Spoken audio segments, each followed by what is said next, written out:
And staying for a bit longer with local access and privilege escalation, let's put it in order, right? So privilege escalation can be of two different types. Yeah, so first of all, it's horizontal privask. That is basically one user getting access equivalent to other users' permissions. So this can happen in many different ways. For example, instead of differentiating between the users and giving different users different explicit permissions on the objects in the system, administrators have allowed all the members of a certain group to access a particular file or device or whatever. So this can be one way of exploiting horizontal privilege escalation. But remember that in this case, overall level of permissions in the system, in the technical perspective, is pretty much the same. Yeah, and vertical privilege escalation happens when a low privileged user gets higher permissions, higher privileges. So a normal user is becoming a system administrator and the local administrator of the system, or something similar. Okay, so examples can be exploiting a local vulnerability that is not fixed in the current version of Windows. This happens all the time, so local exploitation is hard, but still there are different ways you can try to do that. And once you are in the system with the low-level user permissions, you can, of course, you have to search for business critical information available to this particular user, because sometimes this is enough to show the business value of your actions. But to go further and progress in your control extension, control spreading over the network, you have to escalate, and you have to first, for example, try reviewing the patches, the security updates that are already installed in this Windows operating system, and find if some specific exploits or vulnerabilities are not patched. Yeah, so you can try them, download them, compile them somewhere, and then download to this system and then run and get elevated privileges.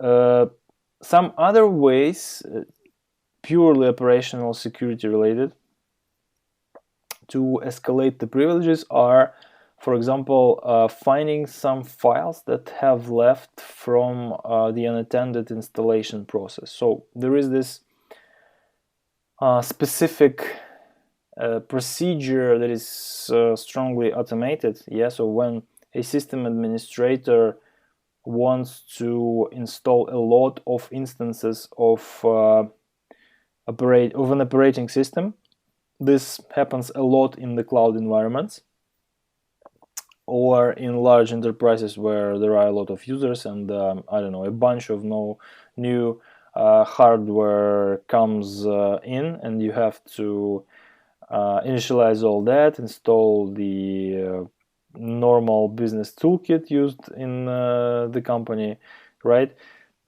No one really wants to do that manually. So there is this functionality in Windows, unattended install, that is configured by configuration files, normally in XML format, and there are places where you can look for them. So if they are not explicitly removed from that machine in the end of this procedure, this might happen if the procedure is not finalized. Yeah, so some final steps were not performed for, I don't know, for some reason, some mistake has occurred in previous stages. So the system is there, it's running, and the system administrator is okay with that, but there are some leftovers. Or there is this relatively new technique of finding a group policy file, an XML file that contains information about a local administrator user. So there is this very specific thing that is a feature basically of Active Directory group policies that are of course available to all domain members, to all machines that are within specific Active Directory domain. On the specific share on the domain controller, there is a file that is read by every machine every time the group policy is deployed, and it basically contains the information about usernames and passwords that should be created on all the machines, and given local administrator permissions, which is kind of cool. Okay, because as you understand, adding a domain administrator, a specific centralized user that is the same for every machine, right, and is not stored locally on each machine, but should be requested every time from the domain controller for verification when this user is trying to access the machine, is a much less secure approach. So it's better to have some user that is having a password that is stored locally on each machine, and if machine is compromised, it's lost or stolen, it's not a problem to just change the value of this password in the group policy and then deploy that policy again and check that it is applied on every machine in the domain. So it's easily automated and it's a cool thing to do, but there is one problem to that. This password in this group policy file is it's basically encrypted, symmetrically encrypted with a known key. Okay, so there is even a tool to recover that value. So if you find that, you are lucky. So first thing you do, if you have access to a domain member or you have access to existing domain user credentials, you go to that share, to sysvol, and find this group policy file and check whether there is some information like that, because that's quite a popular trick that many system administrators use to keep their workstation park in order. Okay. One other way to escalate privileges is actually misusing the permissions given to a service. So service is the program that is normally run, it is started on the boot of a server, and it is run all the time the server is active, and the server might not be only this dedicated server machine, that could be any workstation as well, but as long as it runs some services, it is considered server in the architecture. So the trick here is that this service has a binary, so-called image, so just a simple program that is run in the beginning of the server execution, and is kept in memory for all the time the server is up, and it can be rebooted manually or automatically, but normally it's just there, and it has permissions because it has some user account it is run within. Normally it's typical user account like local service or network service or specifically created account for that purpose. But if the image of this service can be rewritten somehow by some other user, this can be exploited. Yeah, so you can, for example, rewrite, you can stop the server, you can rewrite the image by your executable that you have just created, and then you can run the service again. Or you can rewrite the service and then restart it, yeah, if it's possible, if it's not controlling its source during execution. Or if you can you can find yourself in situations when you cannot rewrite the file, or you cannot manually stop or start the service, but you can somehow cause the denial of service condition. Yeah, so you can just trigger service restart, and you can automate that to the extent that in this particular period of time, a few fractions of a second, when the service is restarted, it's basically not running, its image is not blocked on the file system and can be rewritten. Okay, so you can write a script that triggers this DOS condition, service crashes, and before it is restarted, you can quickly rewrite its image. So this can be really tricky, but still, in many cases, there are ways to do that. And I will give you guidance on where to find more information about that. The same thing happens sometimes with scheduled jobs. There was a typical vulnerability in Windows Server environment, which is now fixed and is not widely available on Windows machines. But one example was that a non-privileged user in the system actually was able to create a privileged job, yeah, scheduled for periodic or one-time runs in the system. This also was the case in Windows environment. Okay, one other thing that you might be interested in, if it's a part of your rules of engagement, is covering the tracks of your presence in the system. So there are these two methods to do that. So there are tools. Audit policy control just disables auditing, filling in event logs in the system on a specific IP address or host. Yeah, so locally you can do that, or you have permission and you can do that remotely on that IP address, provided the credentials.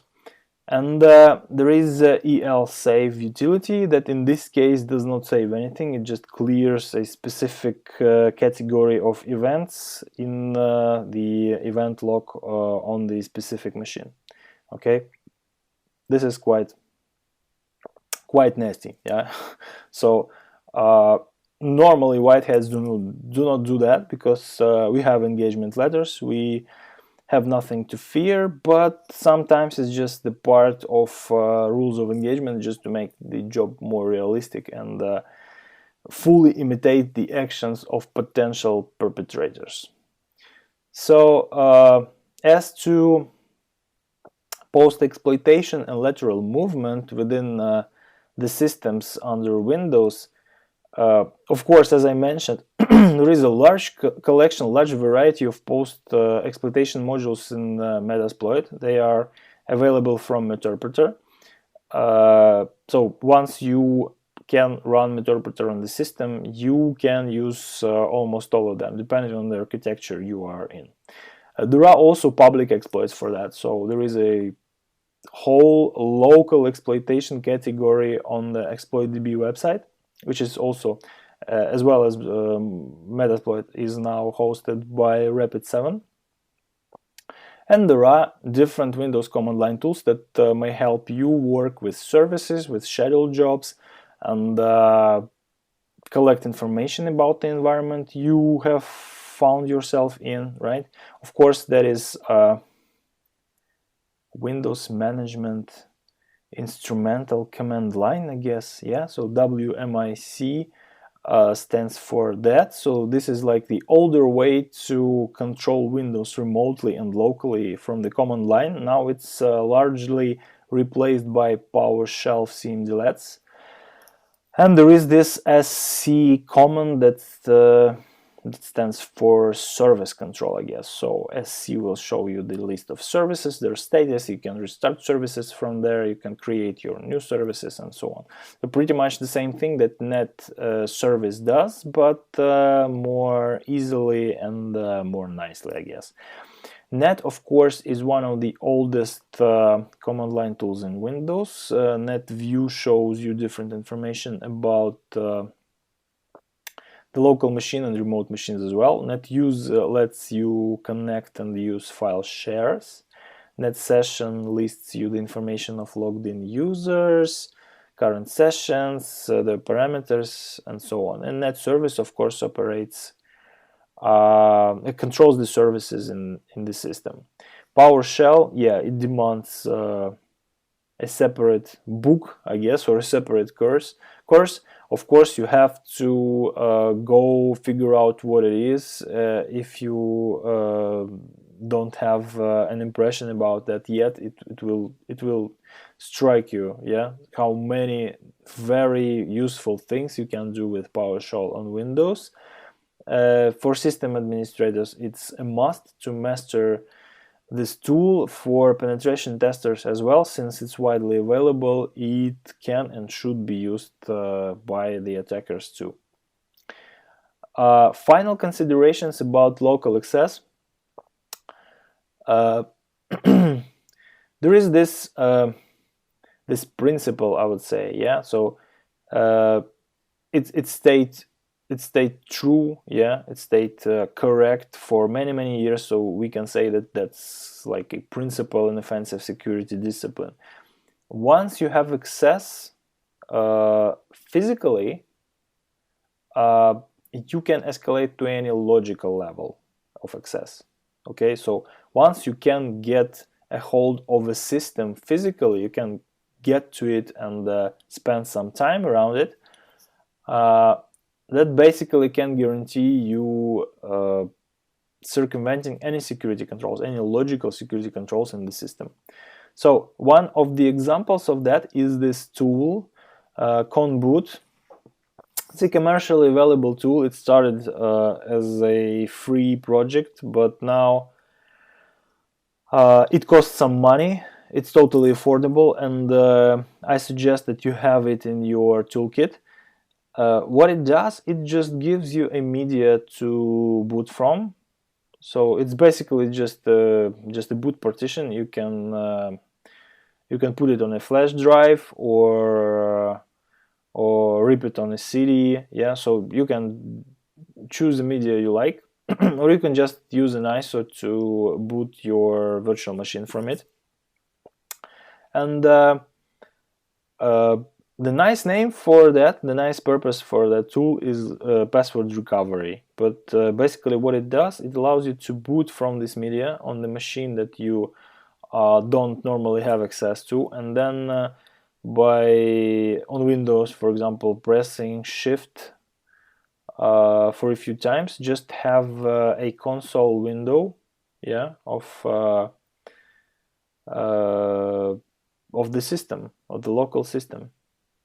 So run local system privileged commands from zero authentication.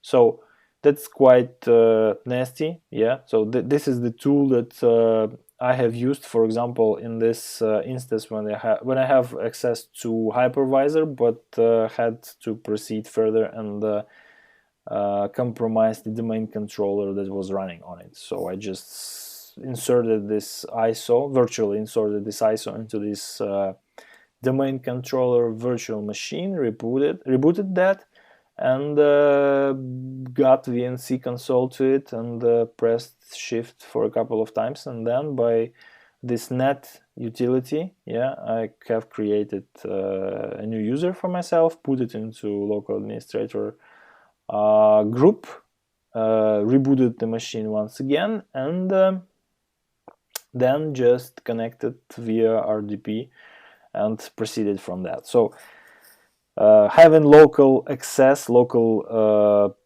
administrator access to the domain controller basically means that you have compromised all the infrastructure, at least the Windows-based infrastructure of your client. So this was quite useful in that particular case.